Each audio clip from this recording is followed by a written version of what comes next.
since I'm beta testing this, I figured what's a better way to beta test this than to actually print out its own case.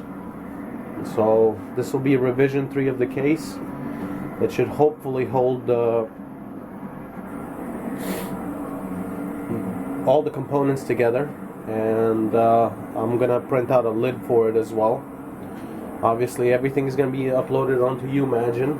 I'm gonna give out details on the wiring diagram and everything else coming up in my blog, so you can look in the description. There's a link to my blog there, and I should be able to have a finished product soon. Later. Well, this is the Octopi Zero case finished now. This is a third revision of it. Still have to clean up the case. Truth be told, this was finished last week and printed, but I've had no time.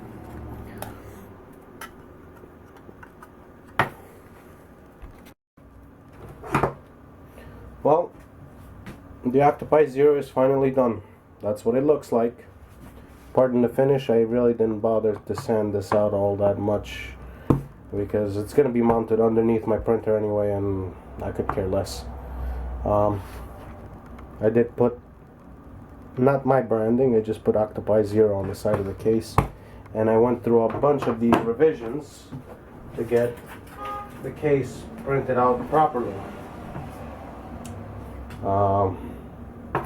Let's see now. Revision 1, Revision 2, Revision 2 Plus,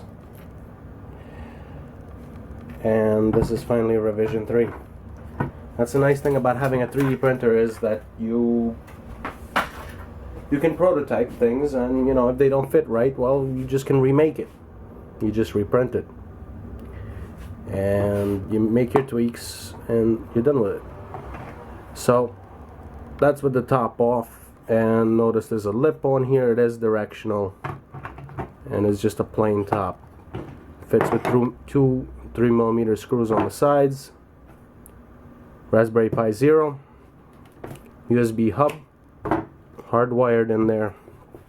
It takes power from the buck converter, the relay module, 12 volt in via that, and these are the wires that will connect the relay to the printer. This powers the printer on and off. Pretty nice, actually. The camera, that gave me a lot of grief. The wireless module also gave me a lot of grief, but I finally got it working. Next up, I'll show you how I will install it in my printer. Okay, there it is. It's mounted. I have Ethernet here if I want to use it, which I won't. My power dongle. Yes, this thing is going to run on a separate power supply from this monster over here, for quite a few reasons. One of the main reasons is I want to be able to control this with this, and this doesn't have a 5 volt standby on there, not that I can find anyway. So I'm using a buck converter inside of this and a 12 volt power supply to supply enough amperage for everything. And the little hub over here gives me just the right number of USB ports to have Wi-Fi, 3D printer, and now the camera. All slides in, done. This is wired in parallel to the main switch, so I can still switch the printer on without actually having this thing powered up. In case this thing fails or whatever, it's going to still be a usable printer without me going in and making a whole bunch of modifications. In either case, you guys can probably tell there's a whole mess of wires in this thing. and give you a quick tour. This is a 1300 watt server spec power supply. Severely undistressed, but I'll take it that way. This whole printer uses almost 500 watts of power out of the wall. On the left over here I have a 600 watt DC to DC buck converter, which I had 3D printed some brackets that hold it. There's a fan here that keeps it cool.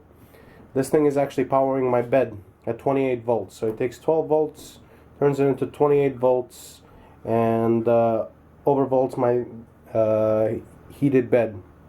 All of it is pumped through a ramps board, which is in this casing over here.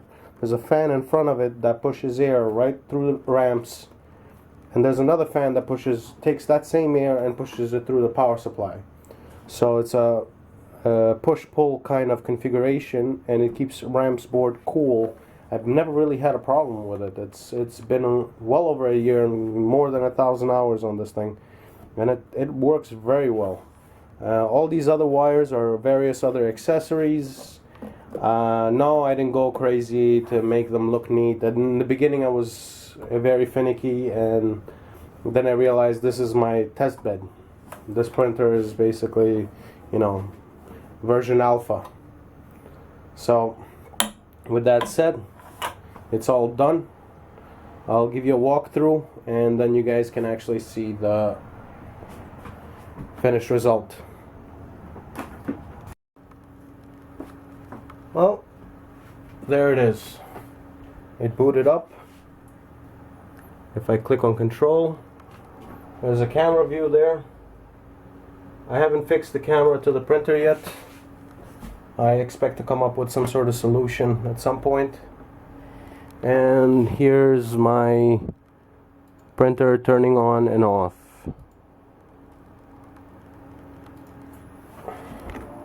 And as you can tell, the printer powered on. If I turn it off via the GUI, it turns off.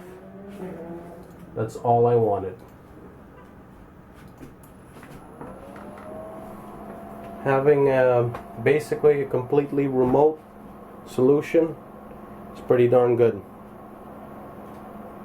So with that said, I'm glad to have my table back. This is a little bit of a community service announcement. Gina, the creator of Octoprint, was recently let go from BQ, made redundant, laid off, however you want to call it. She no longer is being paid by them, and she has done some fantastic work with Octoprint. It really shows. And to support her efforts full-time to work with this wonderful piece of software, she started out a Patreon campaign. I suggest that if you can spare a couple of bucks a month, you can help her out, whatever. Throw a few cents in her hat. You want to make a PayPal donation, whatever. There's a link in the description that will direct you towards the funding for her. I wish her the best of luck. I'll be sure to throw a few bucks her way myself. And in either case, this is the end of this video. In 2 weeks, again, in 2 weeks, there will be the announcement of who won the Octopi Zero. It will be completely put together, imaged. Everything is going to be pieced together. All you got to do is come up with your own power brick, 12 volts, and about 1 amp. 12 volts, 2 amp would be better. And the second thing is, you know, you're going to have to go in there with a keyboard and mouse. I'll be including one of these converters so you can hook it up to a monitor. And so you can configure the Wi-Fi, or if you want to keep it plugged in Ethernet, you don't need to configure much on there. It'll just be plug and play. The username and password is going to be the default Pi, Raspberry on both the interface as well as the actual Pi itself. It's up to you to change those credentials. So that's it. Look out for another video 2 weeks time. Bye.